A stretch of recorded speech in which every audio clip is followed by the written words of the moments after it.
Hi guys, recently ना एक news आई थी कि वीवो जो है इंडियन स्मार्टफोन मार्केट में लीड कर रहा है। मतलब 21% मार्केट शेयर इस टाइम पे वीवो के पास है। और रिसेंटली वीवो ने नया फोन लॉन्च करा है, वीवो V60। और इस फोन को देखने के बाद मुझे समझ में आया कि यार एक चीज क्लियर हो चुकी है कि वीवो ने बहुत टाइम से बहुत सालों से अच्छे कैमरा फोन्स बनाने की कोशिश करी है। And I think Indian audience को ये बात क्लियर हो चुकी है कि अगर हमें अच्छा कैमरा चाहिए तो लोग यूजुअली वीवो प्रेफर करते हैं, खासकर ऑफलाइन मार्केट में। तो चलो भाई देखते हैं इस नए वीवो V60 में कैसा कैमरा मिलता है। पहले बॉक्स ओपन कर लेते हैं। खैर नॉर्मल बॉक्स है फोन का, और अच्छी बात ये कि ये फोन भी जो है जायस के साथ आ रहा है। एक काम करता हूँ, फोन को मैं अभी के लिए साइड में रख देता हूँ। नीचे वाली साइड में यहाँ पर जो है फोन का केस मिलता है, और ये सिलिकॉन केस है, मतलब अच्छी क्वालिटी है काफी। बाकी यहाँ पे डॉक्यूमेंटेशन है। आई थिंक ये 90 वॉट का चार्जर होगा, और ये जो है type A to C cable है। अच्छा, सिम इजेक्टर यहाँ पर मिलता है। बाकी फोन की बात करूँ तो आपको पता है इस कलर का नाम क्या है?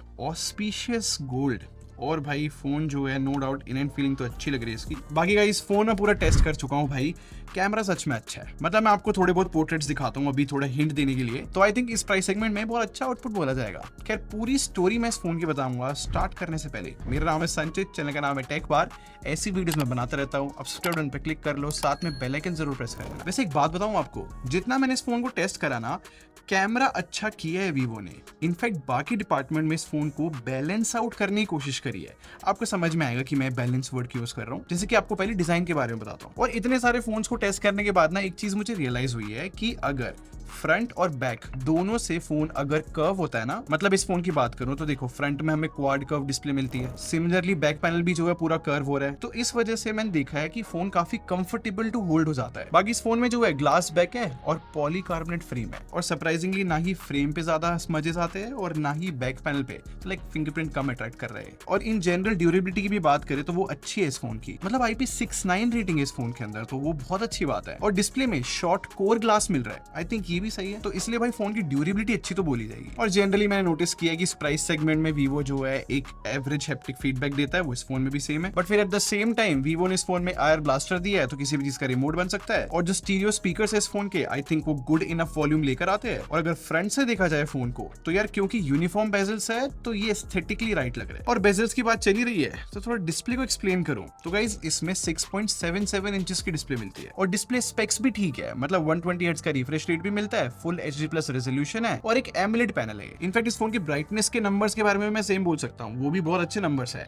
I mean peak brightness 5000 nits की है इस फोन की। और डायरेक्ट सनलाइट में मैं इस फोन की डिस्प्ले को चेक कर रहा था, इनफ ब्राइटनेस लग रही है। और स्पेसिफिकली गाइस अगर मैं नेटफ्लिक्स पे HDR कंटेंट चला रहा हूँ ना इस फोन पे, तो मैं आपको बस इतना एक्सप्लेन कर सकता हूँ कि बहुत ज्यादा ब्राइट आउटपुट आ रहा है, बहुत अच्छा लग रहा है, हाइलाइट्स बहुत अच्छे से पॉप हो रहे हैं। तो गाइस इन शॉर्ट देखा जाए तो डिस्प्ले के स्पेक्स और नंबर्स अच्छे हैं। इको डिपार्टमेंट में नंबर्स अच्छे दिए वीवो ने इस फोन के, वो है बैटरी डिपार्टमेंट। क्योंकि इस फोन में 6500 mAh की बैटरी मिलती है और 90 वॉट की चार्जिंग। एंड आई बिलीव इस फोन का बैटरी बैकअप अच्छा रहेगा। मतलब इस फोन में ना स्नैपड्रैगन 7 Gen 4 मिलता है, जो कि बहुत पावर हंग्री प्रोसेसर नहीं है, एफिशिएंसी दे देगा काफी। अब क्योंकि परफॉर्मेंस की बात चली रही है, इस फोन में UFS 2.2 स्टोरेज मिलती है, जो कि इस प्राइस सेगमेंट में और बेटर होनी चाहिए थी। और जो रैम हो LPDDR4X है। तो यहाँ से एक चीज क्लियर है कि वीवो ने कैमरा डिपार्टमेंट को बेटर करने के लिए परफॉर्मेंस डिपार्टमेंट को सबसे ज्यादा बैलेंस आउट करा है। या फिर आप ये समझ लो कि ये हार्डकोर गेमिंग के लिए फोन नहीं है, या फिर सिंपल वर्ड्स में बोलूं ये कोई गेमिंग फोन नहीं है। ये फोन जो है नॉर्मल टास्क या फिर जितने भी हम डे टू डे लाइफ में एप्स यूज करते हैं वो इजीली हैंडल कर सकता है। जैसे कि social media apps, Instagram, Facebook, WhatsApp, ये सब ओके चलेगा।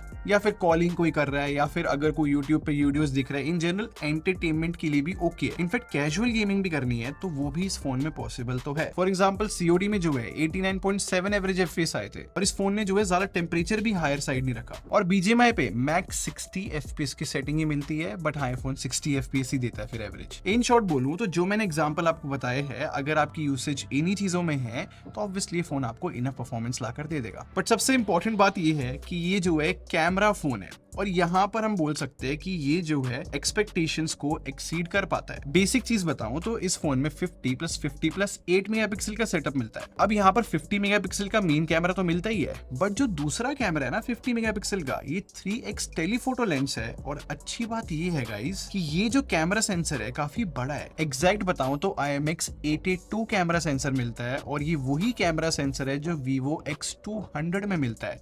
इन शॉर्ट बहुत अच्छी बात है। अच्छे से बात करेंगे टेलीफोटो टेलीफोटो लेंस की, बट पहले मैं आपको मेन कैमरे से फोटो दिखाता हूँ। एंड आई थिंक वीवो ने बहुत अच्छा काम किया है। आई मीन जो ये मेन कैमरा है बहुत अच्छी डिटेल्स लेकर आ पाता है, और डिटेल का बेस्ट एग्जांपल ये फोटो है जहां पर लीव्स तो दिख ही रही है और बहुत पतला सा स्पाइडर वेब भी दिख रहा है। और इन फोटो से कलर में मेरे को इंटरेस्टिंग ये लगा कि अट्रैक्टिव कलर्स है बट सेम टाइम पे ओवर सैचुरेटेड भी नहीं है। और इससे भी इंटरेस्टिंग बात ये है कि ये तो मैंने विविड प्रोफाइल पे फोटो खींची है जहां पर सैचुरेटेड आउटपुट आ सकता है। इस फोन में ये भी सेटिंग है कि अगर हमें नेचुरल कलर्स चाहिए तो जायस प्रोफाइल सेट कर सकते हैं हम, या फिर अगर फोटोज में ज्यादा टेक्सचर चाहिए तो टेक्सचर की एक अलग प्रोफाइल है। तो जो मैं स्टार्टिंग में कह रहा था ना कि ओवर टाइम वीवो ने कैमरास पे बहुत काम किया है, आई थिंक ये प्रोफाइल इस चीज को बेस्ट तरीके से समझाती है। लाइक ओवर टाइम ये चीजें डेवलप हुई है और फोटोग्राफर्स को अट्रैक्टिव लगती है। और टेक्निकल बात चली रही है तो आई थिंक HDR भी इस फोन का अच्छा है, मतलब काफी ब्राइट आउटपुट आता है, और मेन कैमरे से ह्यूमन शॉट्स भी बहुत अच्छे आ रहे हैं। बट अगर हम टेलीफोटो लेंस से ह्यूमन शॉट्स कैप्चर करते हैं आई थिंक वो बहुत अच्छा आउटपुट हो जाता है। स्पेसिफिकली बोलूं तो अगर हम जायस के सारे फीचर यूज करें तो चीजें बहुत एक्स्ट्राऑर्डिनरी हो सकती है। जैसे कि एग्जांपल दूं मैं आपको,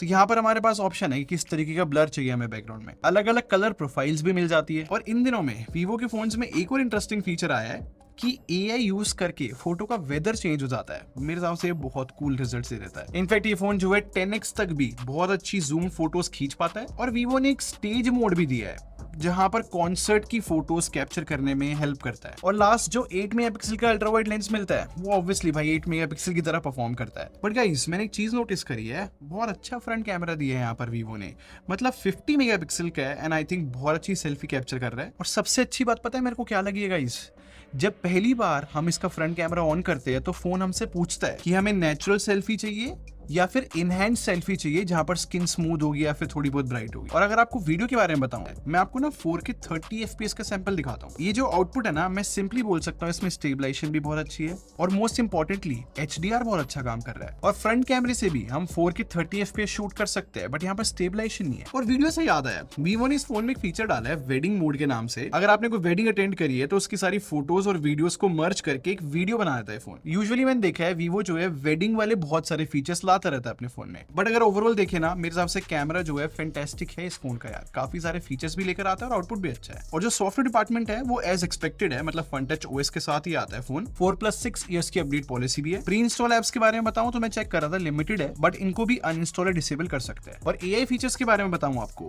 तो इस फोन में AI इमेज एक्सपेंशन मिलता है। अगर हमने कोई फोटो कैप्चर करी है तो उसको एक्सपेंड कर सकते हैं। और ये देखो, किसी भी फोटो में हम सब्जेक्ट को सेलेक्ट करके उसकी लोकेशन लेफ्ट या राइट कहीं भी ले जा सकते हैं। बाकी कॉल्स के टाइम पे AI स्मार्ट कॉल असिस्टेंट मिल जाता है। बेसिकली इस फीचर में जो है अगर फॉरेन लैंग्वेज है तो उसको ट्रांसलेट कर सकते हैं या फिर हम अपनी कॉल रिकॉर्डिंग को ट्रांसक्राइब करा सकते हैं। तो जैसे कि मैंने कहा था, सॉफ्टवेयर एक्सपीरियंस जो है एज एक्सपेक्टेड है, जैसे कि वीवो फोन में होता है। और मोस्ट इंपॉर्टेंटली अगर मैं आपको प्राइस बताऊं तो 36,999 रुपीज का ये फोन मिलेगा, 8GB रैम और 128GB स्टोरेज वाला वेरिएंट। और इसकी सेल 19 अगस्त से स्टार्ट है। और अब अगर मैं सारी की सारी बातों को सम अप करके चलूं और इस फोन को सिंपली एक्सप्लेन करूं तो आपको वीवो की आइडेंटिटी पता है, जैसे कि मैंने स्टार्टिंग में कहा था। तो सिंपल सी बात है, इस प्राइस सेगमेंट में अगर आपको कैमरा सेंट्रिक फोन चाहिए हो और अगर आपको वीवो की कैमरा प्रोसेसिंग बहुत पसंद है तो आप डेफिनेटली वीवो V60 को चेकआउट कर सकते हो। तो अब आप मुझे कमेंट सेक्शन में बताओ आपका क्या ओपिनियन है इस फोन के बारे में। और अगर आपको ये वाली वीडियो पसंद आई हो तो लाइक बटन पर क्लिक कर देना और सब्सक्राइब करके हमारे टेक बार आर्मी को ज्वाइन कर लो।